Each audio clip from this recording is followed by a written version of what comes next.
విశాఖపట్నాన్ని ఒక హబ్గా చేసుకుని పాత జిల్లాలు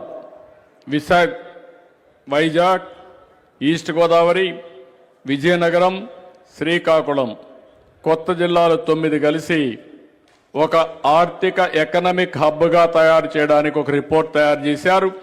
దానికి కేంద్రం విశాఖపట్నం అని మరొక్కసారి మీ అందరికీ హామీ ఇస్తున్నా.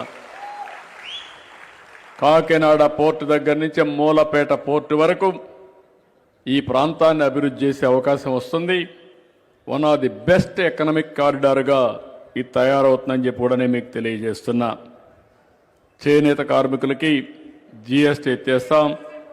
పవర్ లూమ్స్కి 500, హ్యాండ్లూమ్కి 200 యూనిట్లు. పోర్టా ఓకే, దాన్ని కూడా ఎంతవరకు రాగలుగుతుందో వర్కౌట్ చేద్దాం. వస్తే డెఫినెట్గా వయబిలిటీ ఉందంటే డెఫినెట్గా ఇప్పిస్తాం తమ్ముళ్ళు. ఎవ్రీ 50 కిలోమీటర్కి ఒక పోర్టు పెడుతున్నాం, అది కూడా వస్తాయి. గీత కార్మికులకు ఫస్ట్ టైం 10% మద్యం షాపులు పెట్టాం.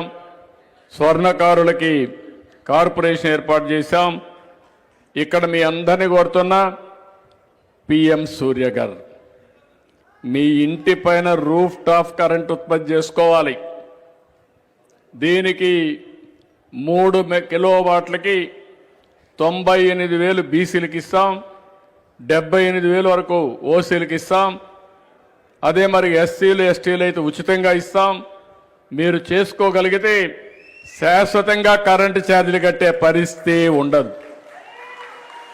మీకు ఇంకొంచెం తెలివితేటలు కానీ బాగా ఇది చేసుకుంటే మీ కారుకు కూడా మీ ఇంట్లోనే ఛార్జ్ చేసుకోవచ్చు, మీ స్కూటర్కి కూడా మీ ఇంట్లోనే ఛార్జ్ చేసుకోవచ్చు. ఇది మీరందరూ ఫస్ట్ టైం నేను మిమ్మల్ని కోరుతున్నా. ఎమ్మెల్యేలకు చెప్పా, ప్రతి నియోజకవర్గంలో 10,000 ఇండ్లకు రూఫ్ టాప్ సోలార్ పెట్టుకోవాలి.